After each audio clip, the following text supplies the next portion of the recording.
बिस्मिल्लाहिर्रहमानिर्रहीम। उर्दू डॉक्यूमेंट्री के मुअज़्ज़ज़ नाज़रीन को अस्सलामु अलैकुम।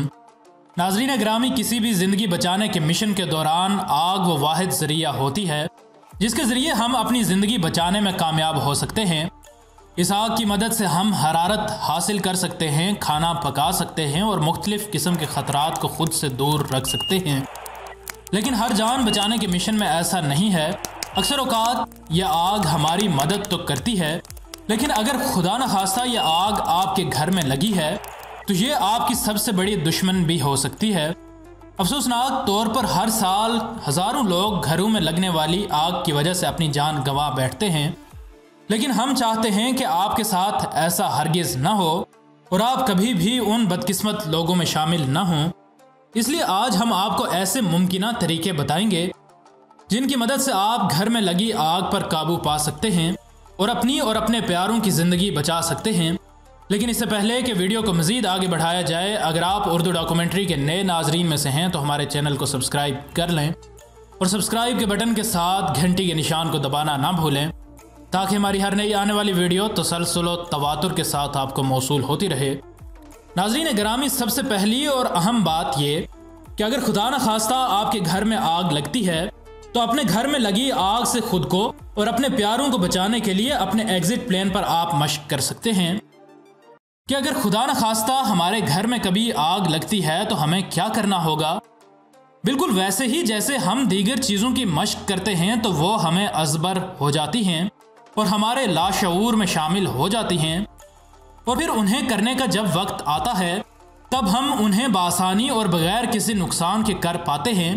आपको शायद ये बात बुरी लगे या फिर आपको लोग ये मशक करते पागल भी कहें, लेकिन लोग जो मर्जी कहें, खुदा न खास्ता जब आग लगेगी तो आपको अपनी मदद आप ही करनी होगी। इसलिए प्रैक्टिस करना बेहद ज़रूरी है। और ये बात हमें लाती है अगले मशवरे की जानिब, और वो ये कि अपने घर से भागने का एक ख़ास मंसूबा आप बना लें और उसे लिख लें। इस मंसूबे में वो तमाम बातें लिखें कि आपके घर में मौजूद कौन से कमरे में मौजूद लोग किस रास्ते भागेंगे और किस मुकाम पर आपस में मिलेंगे और फायर ब्रिगेड के अमले को किस मुकाम से कॉल करेंगे। इसी तरह माहिरीन ये बात भी कहते हैं कि आपके घर से भागने के मंसूबे में एक टीम लीडर का नाम भी दर्ज होना चाहिए। भागने का मंसूबा हमें लाता है अगले मशवरे पर, और वो ये कि घर को आपने जिन रास्तों से खैराबाद कहना है उन पर इमरजेंसी किट्स लाजमी रखें, जिनमें कुछ पैसे, इब्तदाई तिब्बी इमदाद का कुछ सामान और एक मोबाइल फ़ोन जिससे आप फायर ब्रिगेड को कॉल करेंगे, वो उस इमरजेंसी किट में लाजमी मौजूद होना चाहिए।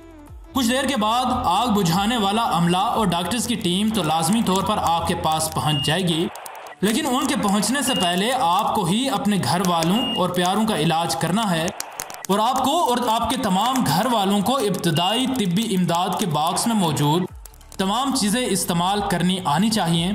अब आप घर से भागकर बाहर आ चुके होंगे और अब आपको फायर ब्रिगेड को कॉल करनी है, और ये हमें लाती है अगले मशवरे पर, और वो ये कि आपको अपने इलाके में मौजूद फायर ब्रिगेड को कॉल करने के लिए फायर ब्रिगेड का नंबर दरकार होगा, जो कि पाकिस्तान में 16 है।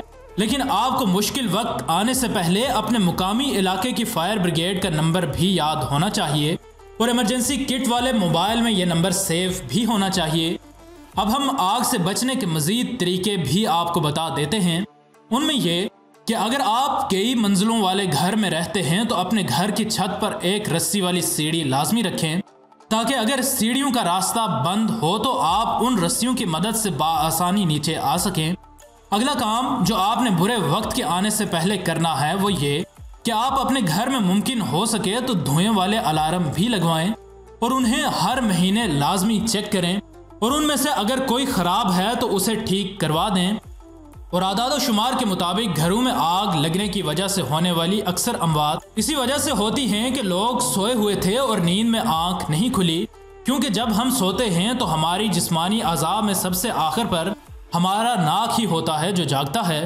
इस बारे में हम आपको अपनी एक पहली वीडियो में बता चुके हैं कि सोने के बाद नींद में इंसान के जिस्म के साथ क्या होता है, लेकिन उस वीडियो को इस वीडियो के ख़त्म होने के बाद देखिएगा, क्योंकि आपकी हिफाजत को हम आपको मालूमात देने से ज़्यादा ज़रूरी और अहम समझते हैं। इसलिए ज़रूरी यही है कि स्मोक अलार्म्स लगवा लिए जाएं ताकि आग का धुआं उठते ही आप आग को बुझा सकें या भाग सकें। आग बुझाने की बात की जाए तो अगली बात हम यही करने वाले हैं कि एक अच्छे फायर एक्सटिंग्विशर को खरीद कर अपने घर में लगाएं और ये फायर एक्सटिंग्विशर्स अपने घर के तमाम बड़े कमरों में लाजमी लगवाएं। हो सकता है कि स्मोक अलार्म्स आपको जगा दें, लेकिन आपके लिए अगर मुमकिन हुआ तो आप आग कैसे बुझाएंगे, इसके लिए ज़रूरी है कि अगली बार पिज़्ज़ा ऑर्डर करने के बजाय वो पैसे बचा लें और एक फायर एक्सटिंग्विशर खरीद लें। फायर एक्सटिंग्विशर्स भी मुख्तलिफ अक़साम के होते हैं। कोई लकड़ी में लगी आग के लिए होता है और कोई बिजली की वजह से लगी आग के लिए। इसलिए ये बात भी नोट कर लें कि आपको किस जगह पर किस किस्म का फायर एक्सटिंग्विशर लगवाना है। और फिर फायर एक्सटिंग्विशर्स की एक्सपायरी डेट भी होती है, उसे भी वक्तन फ़वक्तन चेक करते रहें और एक्सपायरी डेट से 1 महीना पहले का अपने फ़ोन में रिमाइंडर भी लगा लें। अगला मशवरा हम आपको ये देंगे कि भागते हुए किसी भी दरवाजे को खोलने से पहले उसकी हीट को लाजमी चेक कर लें और वो ऐसे कि सबसे पहले देखें कि दरवाजे के क्रैक से कोई धुआं बाहर आ रहा है या नहीं। अगर आ रहा है तो उस दरवाजे को हरगिज़ ना खोलें, क्योंकि हो सकता है कि आप जिस जगह खड़े हों वहाँ पर आग ना हो, लेकिन दरवाजे की दूसरी तरफ आग की शदीद लपटें मौजूद हों। इसलिए दरवाजे को एक बार लाजमी चेक कर लें। अगर धुआं नहीं आ रहा तो इसका ये मतलब भी नहीं है कि आग नहीं मौजूद, इसलिए दरवाजे को हाथ लगाकर लाजमी चेक कर लें कि वो गर्म है या नहीं। अगर गर्म है तो किसी और दरवाजे का इंतखाब करें। अगर धुआं भी नहीं है और आग भी नहीं तो इसका मतलब ये है कि दरवाजे को खोला जा सकता है। चनाचे दरवाजे के पीछे रहते हुए दरवाज़ा खोल लें। ये तमाम काम आपको आनन फानन करने होंगे, इसलिए हम एक बार फिर से कह रहे हैं कि प्रैक्टिस कर लें। अब आते हैं अगली मुमकिना सूरत की तरफ कि हो सकता है कि किसी को भागने का मौका ना मिले और वो अंदर फंस जाए। उसको करना ये होगा कि अपने मुंह को किसी कपड़े से ढांप ले और जितना हो सके अपना मुंह ज़मीन के करीब रखे, क्योंकि गर्म हवा ऊपर को उठती है और धुआं भी। इसलिए ज़रूरी यह है कि जितना मुमकिन हो सके ज़मीन के पास अपने मुंह को रखा जाए ताकि कम से कम धुआं अंदर जाए और आप ज़्यादा से ज़्यादा देर तक जिंदा रह सकें। क्योंकि आग लगने पर सिर्फ आग ही ऐसी चीज़ नहीं होती जिससे आपको ख़तरा होता है, बल्कि अक्सर औकात लोगों की अमवात धुएं में दम घुटने से भी होती हैं।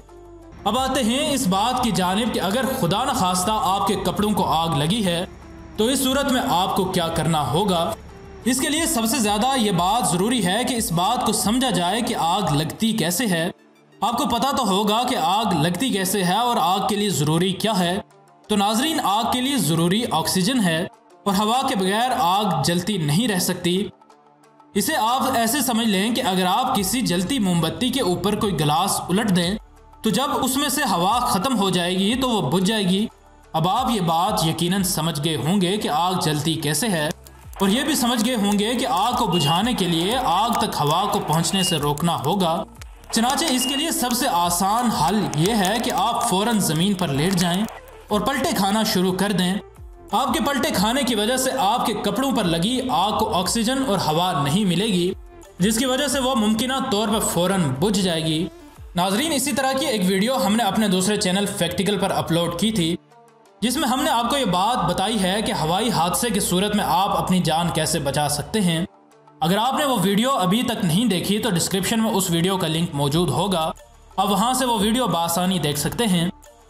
नाजरीन, ये वीडियो अपने प्यारों तक ज़रूर शेयर करें, क्योंकि हो सकता है कि आपका शेयर करना किसी की जान बचा सके। वीडियो पसंद आने की सूरत में लाइक ज़रूर करें और अगर आप ऐसी ही मालूमाती वीडियोस देखते रहना चाहते हैं तो हमारे चैनल को सब्सक्राइब कर लें और सब्सक्राइब के बटन के साथ घंटी के निशान को दबाना ना भूलें, ताकि हमारी हर नई आने वाली वीडियो तसलसल व तवातुर के साथ आपको मौसूल होती रहे। हम मिलते हैं आपसे अगली वीडियो में। तब तक के लिए अपना और अपने दोस्तों रिश्तेदारों का बहुत सा ख्याल रखिएगा। फ़ी अमान अल्लाह।